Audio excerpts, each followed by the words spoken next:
उत्तराखंड में 400 से अधिक डाक सेवकों ने काम करने से किया इनकार, दुर्गम इलाकों में तैनात नामंजूरी। बद्री केदार में भोग प्रसाद की गुणवत्ता के लिए एसओपी जारी, तिरुपति मंदिर मामले के बाद उठाया गया कदम। कैसे लड़ते साइबर जंग, आईटीडीए में 45 पद, केवल 3 अधिकारियों के भरोसे चल रहा काम। शुगर रोगियों के लिए खुशखबरी, अब चावल खाने के लिए भी नहीं मारना पड़ेगा मन। 13 अक्टूबर को उत्तराखंड आएंगे गृह मंत्री अमित शाह, तैयारियों में जुटी भाजपा। नमस्कार, आप देख रहे हैं उत्तराखंड टाइम और मैं हूं आपके साथ समृति खजुरिया। नजर डालेंगे आज की मुख्य खबरों पर। उत्तराखंड के दुर्गम इलाकों में दूसरे राज्यों के युवा अपनी सेवाएं देना नहीं चाहते। चयनित होने के बाद भी 400 से अधिक डाक सेवकों ने यहां काम करने से इनकार कर दिया। ऐसे में प्रदेश भर के डाकघरों में ये पद अगली भर्ती होने तक खाली रह सकते हैं। उधर डाक विभाग प्रदेश भर में 31 नए डाकघर बनाने की तैयारी कर रहा है। दरअसल डाक विभाग की ओर से उत्तराखंड के लिए ब्रांच पोस्ट मास्टर और असिस्टेंट ब्रांच पोस्ट मास्टर के 1238 पदों पर भर्ती निकाली गई है। इसके लिए देश भर से युवाओं ने आवेदन किया था और इसमें चयनित होने वाले अभ्यर्थी अधिकतर हरियाणा, पंजाब समेत दूसरे राज्यों के हैं, जबकि उत्तराखंड के सिर्फ 10% युवा ही भर्ती में सफल हो सके हैं। दूसरे राज्य के अभ्यर्थियों की संख्या अधिक होने के बाद भी ये भर्ती सवालों के घेरे में है। बद्री केदार धाम के अलावा बीकेटीसी के अधीन आने वाले मंदिरों में भोग और प्रसाद की गुणवत्ता व शुद्धता के लिए बद्रीनाथ केदारनाथ मंदिर समिति ने एसओपी जारी कर दी है, जिसमें भोग प्रसाद तैयार करने और उसमें इस्तेमाल होने वाली खाद्य सामग्री भंडारण के साथ निगरानी के लिए दिशा निर्देश दिए गए हैं। साल में कम से कम एक बार भोग प्रसाद की फूड सेफ्टी ऑडिट कराया जाएगा।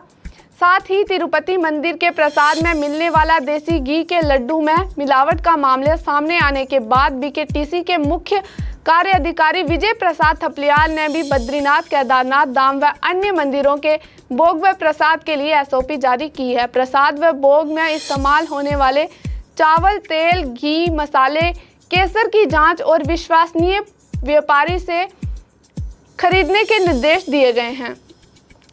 भोग व प्रसाद को बनाने के लिए इस्तेमाल तेल को अधिकतम 3 बार से ज़्यादा उपयोग ना किया जाए। इसके अलावा भोग और प्रसाद तैयार करने के लिए कर्मचारियों को स्वच्छता का विशेष ध्यान रखने को भी कहा है।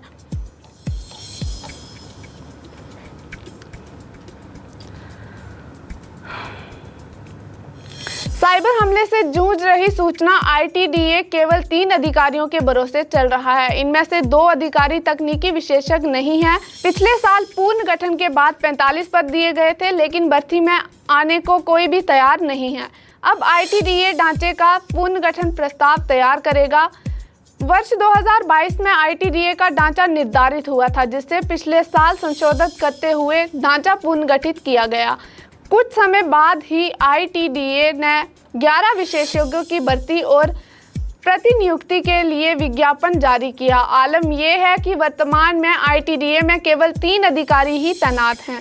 इसमें एक आईटीडीए निदेशक हैं जो आईएएस ऑफिसर हैं, दूसरे वित्त नियंत्रक हैं जो वित्त की जिम्मेदारी संभालते हैं, तीसरे एक अधिकारी हैं जो बतौर एक्सपर्ट रखे गए हैं।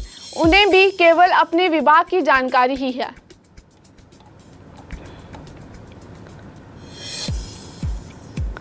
शुगर के उन रोगियों के लिए खुशखबरी है जो चाहकर भी इसलिए चावल नहीं खा सकते थे क्योंकि उनके डॉक्टर ने उन्हें मना किया था।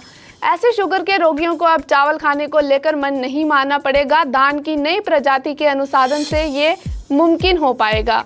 इसी तरह आयरन की कमी से जूझ रही महिलाओं को भी चावल के सेवन से ही आयरन की खुराक मिल जाएगी।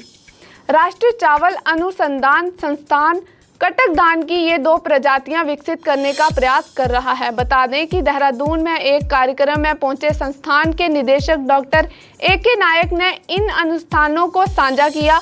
उन्होंने कहा कि खाद्य सामग्री का चावल प्रमुख हिस्सा है। देश में 1-2 नहीं बल्कि 1450 धान की प्रजातियां मिलती हैं। धान की नई प्रजाति को विकसित करने और उत्पादन को बढ़ाने के साथ उनके गुणों को भी बढ़ाने को लेकर राष्ट्रीय चावल अनुसंधान संस्थान काम कर रहा है।